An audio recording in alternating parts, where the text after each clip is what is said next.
¿Quién domina el mundo? De Noam Chomsky. Capítulo 16. Lo alto, el fuego, que nunca se cumple. Tras un ataque israelí de 50 días sobre Gaza, que dejó 2.100 palestinos muertos e inmensos paisajes de destrucción, el 26 de agosto de 2014, Israel y la autoridad palestina aceptaron un alto el fuego. El acuerdo pedía tanto a Israel como a Hamás el fin de la acción militar, así como una relajación del asedio israelí que había estrangulado Gaza durante muchos años. No obstante, aquel era solo el más reciente en una serie de acuerdos de alto el fuego alcanzados después de cada una de las periódicas escaladas israelíes en su ataque incesante a Gaza. A lo largo del tiempo, los términos de esos acuerdos son casi invariables. El patrón regular ha sido que Israel no respeta el acuerdo en cuestión, mientras que Hamás lo respeta, hasta que un brusco incremento de la violencia israelí suscita una respuesta suya, a la que le sigue una brutalidad israelí más virulenta todavía. En la jerga israelí, a esas escaladas las llaman cortar el césped. Si bien la operación israelí de 2014 fue descrita con más precisión por un oficial del ejército de Estados Unidos anonadado como eliminar el suelo. La primera serie de treguas fue el acuerdo sobre el movimiento y acceso entre Israel y la autoridad palestina, firmado en noviembre de 2005. El pacto exigía la apertura de un punto de paso entre Gaza y Egipto en Rafah para la exportación de bienes y el tránsito de personas, el acceso ininterrumpido entre Israel y Gaza para la importación y exportación de bienes y el tránsito de personas, la reducción de obstáculos al movimiento dentro de Cisjordania, la construcción de un puerto marítimo en Gaza y la reapertura del aeropuerto de Gaza, que los bombardeos israelíes habían destruido. Se alcanzó el acuerdo poco después de que Israel retirara sus colonos y fuerzas militares de Gaza. El motivo para la retirada lo explicó con cautivador cinismo Dov Weisglass, confidente del entonces primer ministro Ariel Sharon, que estaba al mando de la negociación para ponerlo en marcha. Para resumir el propósito de la operación, Weisglass explicó que la retirada es en realidad formaldehído. Proporciona la cantidad de formaldehído necesaria para que no haya un proceso político con los palestinos. En segundo plano, los halcones israelíes reconocían que en lugar de invertir recursos para mantener unos pocos miles de colonos en comunidades subvencionadas y legales en la arrasada Gaza, tendría más sentido trasladarlos a comunidades subvencionadas y legales en zonas de Cisjordania que Israel pretendía conservar. Se describió la retirada como un noble esfuerzo para buscar la paz, pero la realidad era muy diferente. Israel nunca renunció al control de Gaza, por lo que lo reconocen como potencia ocupante tanto Naciones Unidas y Estados Unidos, como otros estados, aparte del propio Israel, por supuesto. En su amplia historia de asentamientos en los territorios ocupados, los expertos israelíes Idit Sertal y Akiva Eldar describen lo que realmente ocurrió cuando ese país se retiró. El territorio arruinado no se liberó ni un solo día del control militar de Israel, o del precio de la ocupación que los habitantes pagan cada día. Tras la retirada, Israel dejó atrás tierra quemada, servicios destrozados y gente sin presente ni futuro. Destruir los asentamientos fue un movimiento en absoluto generoso de un ocupante ignorante, que de hecho sigue controlando el territorio, y matando y acosando a sus habitantes por medio de su enorme poder militar. Operaciones Plomo Fundido y Pilar de Defensa. Israel enseguida encontró un pretexto para violar el acuerdo de noviembre, incluso con mayor violencia. En enero de 2006, los palestinos cometieron un crimen imperdonable. Votaron como no debían en unas elecciones libres estrictamente supervisadas y pusieron el parlamento en manos de Hamás. Israel y Estados Unidos impusieron de inmediato sanciones muy duras y así le dijeron al mundo con mucha claridad lo que significa fomentar la democracia. Enseguida empezaron a planificar un golpe militar para derrocar el inaceptable gobierno electo, un procedimiento bien conocido. Cuando Hamás se anticipó al golpe en 2007, el asedio de Gaza se recrudeció y comenzaron los ataques israelíes regulares. Equivocarse en el voto en unas elecciones libres ya era bastante malo, pero anticiparse a un golpe militar planificado por Washington era una ofensa imperdonable. En junio de 2008 se alcanzó otro acuerdo de alto al fuego. De nuevo, se llamó a abrir los pasos fronterizos para permitir la transferencia de todos los bienes cuya entrada en Gaza estaba prohibida o restringida. Israel accedió formalmente, pero anunció de inmediato que no acataría el acuerdo hasta que Hamás liberara a Gilad Shalit, un soldado israelí secuestrado.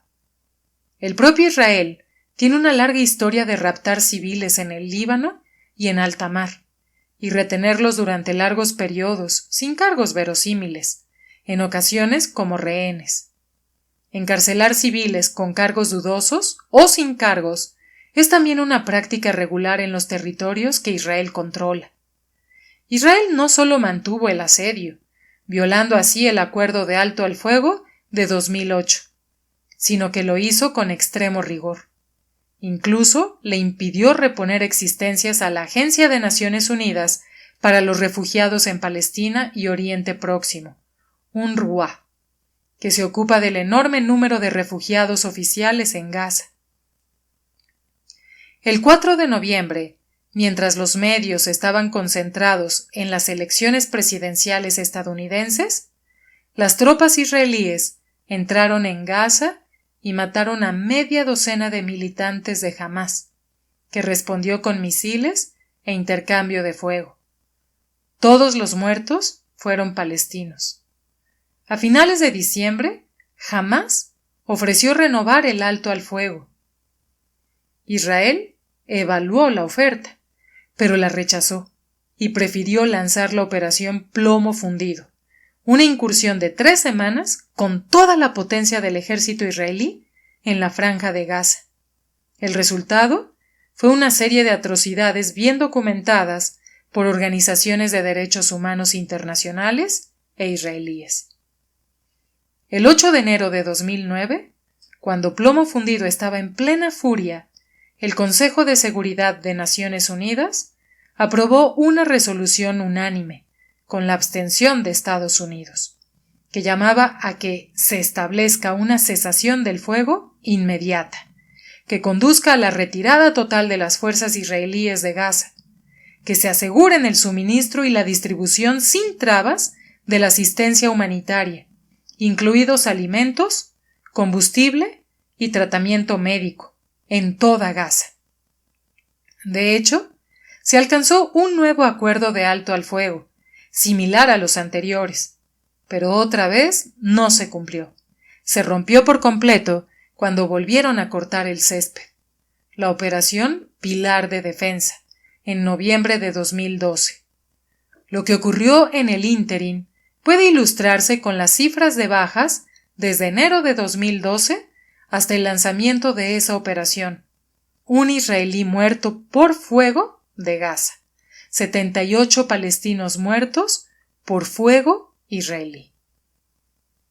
El primer acto de la operación Pilar de Defensa fue el asesinato de Amjed Jabari, alto dirigente del ala militar de Hamás. Aluf Ben, redactor jefe del importante periódico israelí Haaretz, describió a Jabari como subcontratista de Israel en Gaza, ya que impuso allí una relativa calma durante más de 5 años. Como siempre, había un pretexto para el asesinato, pero la razón probable la proporcionó el activista por la paz israelí Gershon Baskin. Baskin había participado en negociaciones directas con Jabari durante años e informó de que horas antes de ser asesinado, Jabari recibió el borrador de un acuerdo de paz permanente con Israel que contemplaba mecanismos para mantener el alto al fuego en el caso de producirse escaramuzas entre Israel y las facciones en la Franja de Gaza. El historial de acciones israelíes, diseñadas para provocar el desánimo ante la amenaza de un acuerdo diplomático, es largo. Después de este ejercicio de cortar el césped, se alcanzó otro acuerdo de alto al fuego. Con los términos ya habituales, exigía un cese de la acción militar por ambas partes y el final efectivo del asedio de Gaza, y le pedía a Israel abrir los pasos fronterizos y facilitar los movimientos de personas y la transferencia de bienes, y abstenerse de restringir el libre movimiento de los residentes y de hostigar a los residentes en zonas de frontera. Lo que ocurrió a continuación, lo pacto. En los 3 meses que siguieron al alto al fuego, sus fuerzas llevaron a cabo incursiones regulares en Gaza. Ametrallaron campesinos palestinos y a aquellos que recogían chatarra y escombros al otro lado de la frontera. Y dispararon a barcas, lo que impedía a los pescadores el acceso a la mayor parte de las aguas de Gaza. En otras palabras, el asedio nunca terminó. Los pasos fronterizos se cerraron repetidamente. Las llamadas zonas de protección dentro de Gaza, a las que los palestinos tienen prohibido el acceso y que abarcan 1/3 o más del limitado suelo cultivable, se reinstauraron. Las importaciones disminuyeron. Las exportaciones se bloquearon y pocos gazíes obtuvieron permisos de salida hacia Israel y Cisjordania. Operación Margen Protector. Así continuaron las cosas hasta abril de 2014, cuando ocurrió un acontecimiento importante. Las 2 organizaciones palestinas más importantes, Hamás, que controlaba Gaza, y la Autoridad Palestina, dominada por Fatah en Cisjordania, firmaron un acuerdo de unidad. Hamás hizo grandes concesiones. Ninguno de sus miembros o aliados entraron a formar parte del gobierno. En buena medida, observa Tral, Hamás entregó el gobierno de Gaza a la Autoridad Palestina, que mandó allí unas fuerzas de seguridad de varios miles de hombres y situó sus guardias en fronteras y pasos, sin que jamás ocupara posiciones recíprocas en el aparato de seguridad de Cisjordania. Finalmente, el gobierno de unidad aceptó las 3 condiciones que Washington y la Unión Europea exigían desde hacía mucho: no violencia, cumplimiento de acuerdos pasados y reconocimiento de Israel. Israel estaba enfurecido. Su gobierno declaró enseguida que rechazaría tratar con el gobierno de unidad y canceló las negociaciones. Su furia aumentó cuando Estados Unidos, junto con la mayoría del mundo, mostró su apoyo al gobierno de unidad. Israel tiene buenas razones para oponerse a la unificación de Palestina. Una es que el conflicto entre Hamás y Fatah le ha proporcionado un pretexto útil para no participar en negociaciones serias. ¿Cómo se puede negociar con una entidad dividida? No es de extrañar, pues, que Israel se haya dedicado durante más de 20 años a separar Gaza de Cisjordania, violando los acuerdos de Oslo, que declaran que ambos territorios forman una unidad inseparable. Una mirada al mapa explica la lógica. Separados de Gaza, los enclaves de Cisjordania dejan a los palestinos sin acceso al mundo exterior. Además, Israel ha estado ocupando sistemáticamente el Valle del Jordán. Han expulsado a los palestinos, han establecido asentamientos, han destrozado pozos y se han asegurado por otras vías de que la región, que constituye alrededor de 1/3 de Cisjordania y alberga gran parte de su tierra cultivable, quedara integrada en Israel junto con las otras regiones que está invadiendo. De ese modo, los cantones palestinos que permanezcan estarían completamente aprisionados.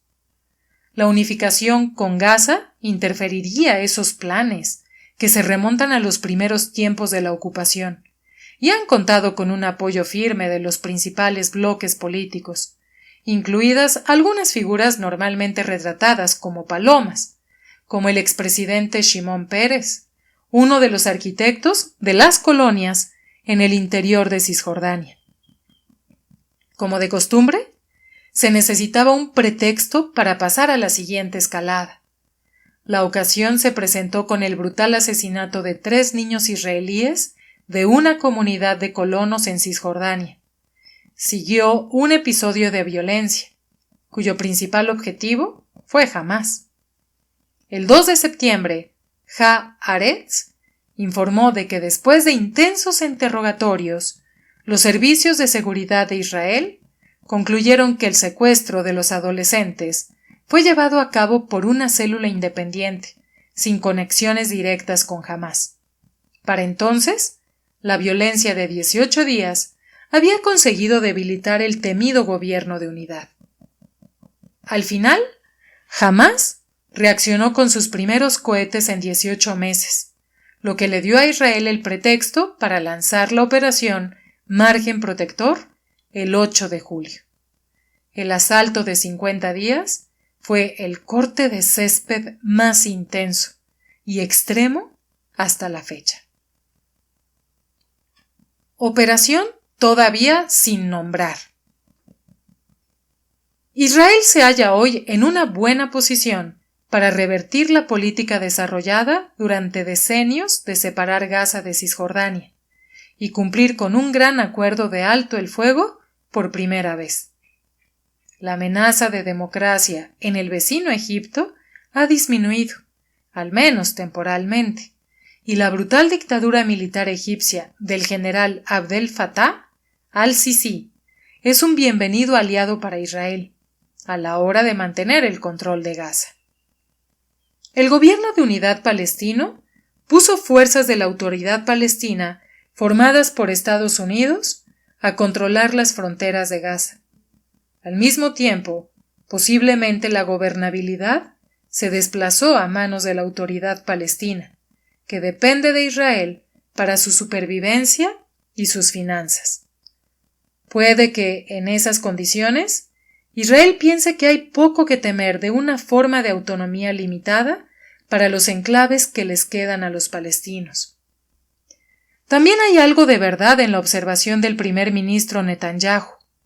Muchos elementos de la región comprenden hoy que en la lucha que les amenaza, Israel no es un enemigo, sino un socio.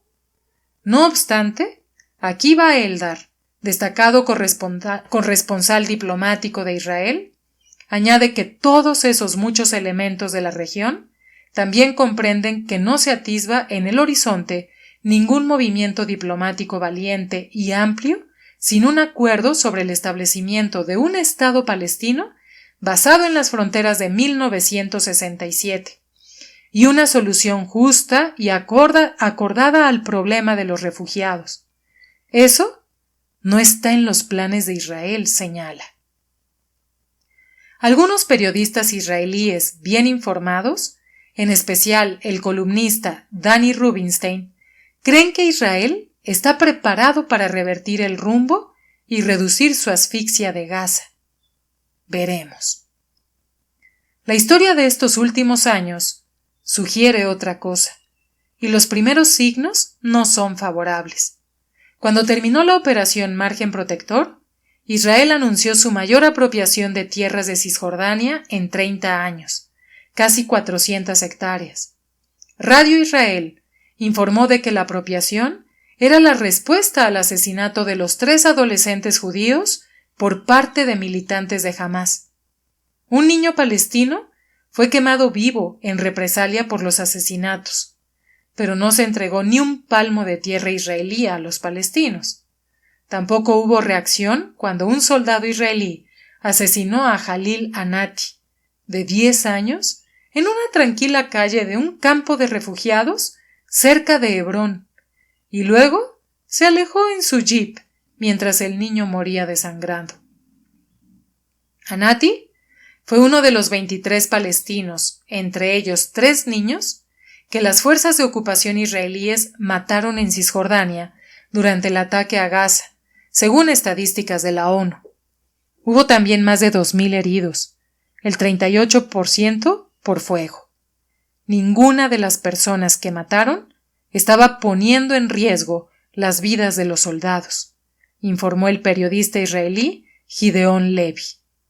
Nada de eso provoca ninguna reacción, igual que no hubo reacción cuando Israel mataba, en promedio, más de 2 menores palestinos por semana durante los últimos 14 años. Al fin y al cabo, son no personas. Se afirma habitualmente, en todos los bandos, que si el acuerdo de 2 estados muere como consecuencia de la toma de tierras palestinas por parte de Israel, el resultado será un estado al oeste del río Jordán. Algunos palestinos aceptan ese resultado, pensando que en ese caso podrían llevar a cabo una lucha por la igualdad de derechos civiles, como en la Sudáfrica del apartheid. Muchos comentaristas israelíes advierten de que el problema demográfico, derivado de que la natalidad árabe es mucho mayor que la judía y de que disminuye la inmigración judía, debilitará su esperanza de un Estado judío democrático. Aunque están muy extendidas, tales convicciones son dudosas. La alternativa realista de acuerdo de 2 estados es que Israel continuará llevando a cabo los planes que ha estado poniendo en práctica durante años, tomando lo que hay de valor en Cisjordania, al tiempo que evita las concentraciones de población palestina y echa a los palestinos de las zonas que está integrando en Israel. Eso debería resolver el temido problema demográfico. Aunque están muy extendidas, tales convicciones son dudosas. La alternativa realista al acuerdo de 2 estados es que Israel continuará llevando a cabo los planes que ha estado poniendo en práctica durante años, tomando lo que hay de valor en Cisjordania, al tiempo que evita las concentraciones de población palestina y echa a los palestinos de las zonas que está integrando en Israel. Eso debería resolver el temido problema demográfico.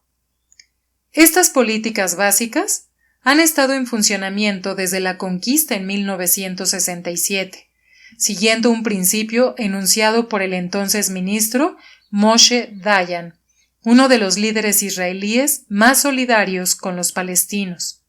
Informó a sus colegas de partido de que deberían decirles a los refugiados palestinos en Cisjordania: no tenemos ninguna solución.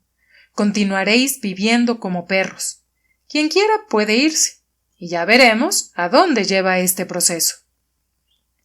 La recomendación era lógica dentro de la concepción predominante articulada en 1972 por el futuro presidente Chaim Herzog.